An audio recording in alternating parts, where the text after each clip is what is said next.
कीमिया पर लगे हुए मेरे साथियों, नमस्कार। आज हम रंजन क्रिया प्रारंभ करने जा रहे हैं। रंजन क्रिया के प्रारंभ करने के लिए हमें कुछ पदार्थों की आवश्यकता होगी, जिसमें सबसे पहले हमें कॉपर सल्फेट से तांबा निकालना होगा। वह इस तांबे को हम आगे इस्तेमाल करेंगे। अतः मैं आपको कॉपर सल्फेट से तांबा निकालने का एक आसान तरीका बताता हूँ।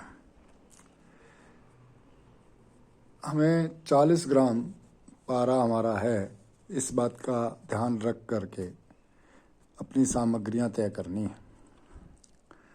अब हमें करीब 1 पाव कॉपर सल्फेट लेना है। एक एल्यूमिनियम के बर्तन में इस कॉपर सल्फेट का चूर्ण बना मिश्रण गर्म पानी में डाल देना है, ताकि यह कॉपर सल्फेट उस गर्म पानी में घुल जाए। और यदि पूरी तरह से नहीं घुलता है तो इसे हम थोड़ी देर अग्नि पर रखकर घोल लेंगे। इस बर्तन में अब हम हमें करीब 250 ग्राम कॉपर सल्फेट और उसमें आधे से पौना लीटर के करीब जो है हमें गर्म पानी उसमें मिलाना है, या पानी उसमें मिला करके गर्म करना है।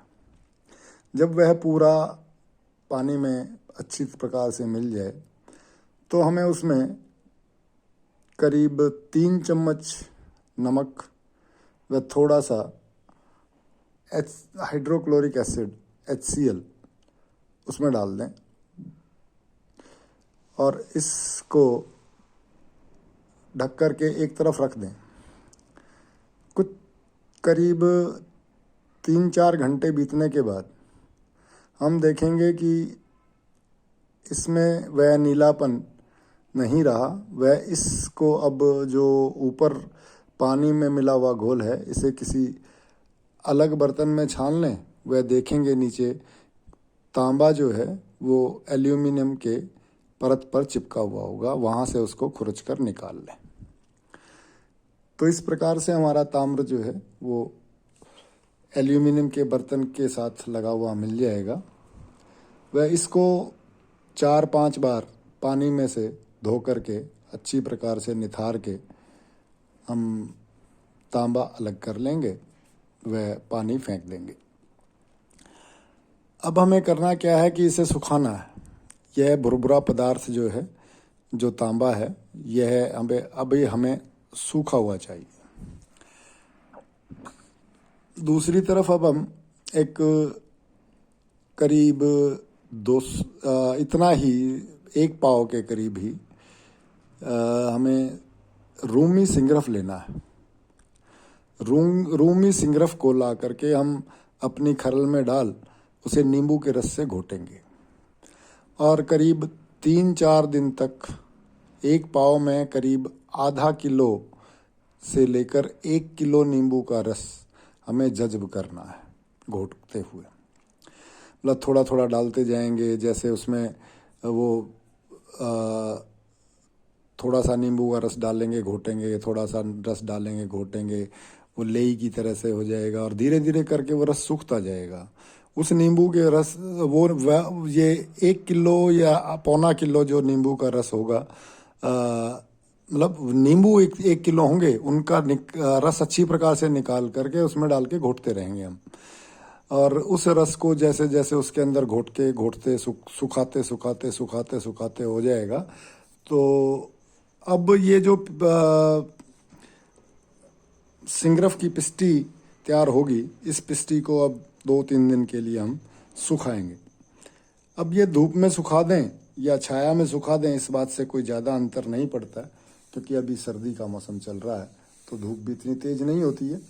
तो आप धूप में भी सुखा सकते हैं, छाया में भी सुखा सकते हैं। बाकी इतना ध्यान रखें इसमें कोई मिट्टी कंकर वगैरह ना गिरे, तो इसको ढक करके सुखा लें, ज़्यादा उचित रहेगा। 2-3 दिन के अंदर ये सूख जाएगी। अब हमें करना यह है कि यह जो तांबा हमारा निकला था, इस तांबे को हम एक मिट्टी की कुठाली लेकर के और जो हम गैस बर्नर से उसको गर्म करते हुए लाल रंग का करते हैं, बिल्कुल पिघला लेते हैं। जैसे वो पिघलना शुरू होता है तो पिघले हुए पर हमें ये है जो हमारा सिंगरफ का सूखा हुआ चूरन है, धीरे धीरे कर उस पर थोड़ा चुटकी चुटकी भर उस पर डालते जाना है।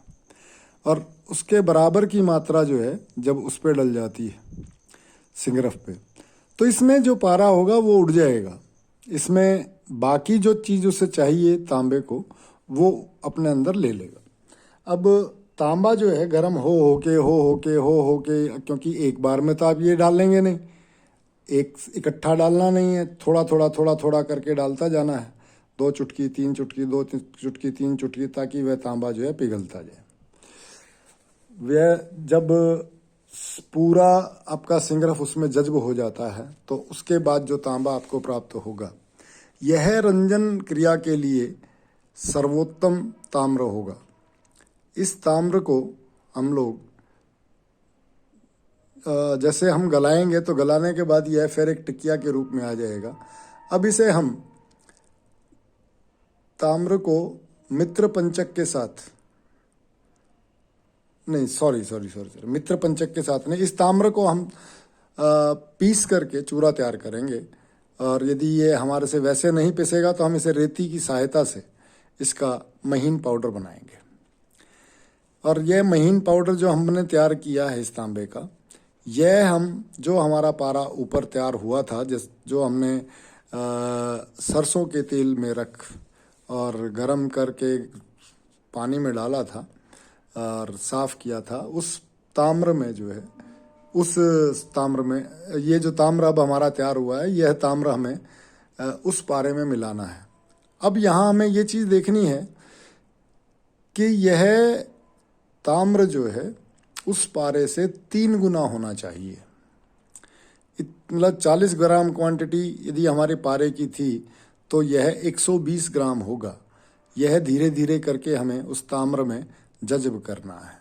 अब हम इसको गर्म करते हुए एक लोहे की कढ़ाई में उस पारे को डालेंगे, वह उसके ऊपर धीरे धीरे इस ताम्र का चूरन डालते जाएंगे और यह ताम्र जो है हमारे पारे में जज्ब होता जाएगा। वह जज्ब होते होते और यह उसमें मिलते मिलते हमारा ताम्र रक्त वर्ण का हमारा पारा जो है वो रक्त वर्ण का पारा जो है वो हम लोगों को प्राप्त होगा अंत में। और इसी को हम रंजित पारद कहते हैं। परंतु अभी रंजन संस्कार समाप्त नहीं हुआ है, यह रंजन की एक क्रिया समाप्त हुई है। अभी रंजन की और भी क्रियाएं हैं जो मैं आपको अगले वीडियो में बताऊंगा। वह अगले वीडियो तक इंतज़ार करें। अभी रंजन की और कुछ प्रक्रियाएं इसी के साथ होंगी ताकि हमारा रंजन संस्कार पूरा हो सके। अभी यह रंजन संस्कार का सिर्फ मात्र एक अंश ही है। धन्यवाद।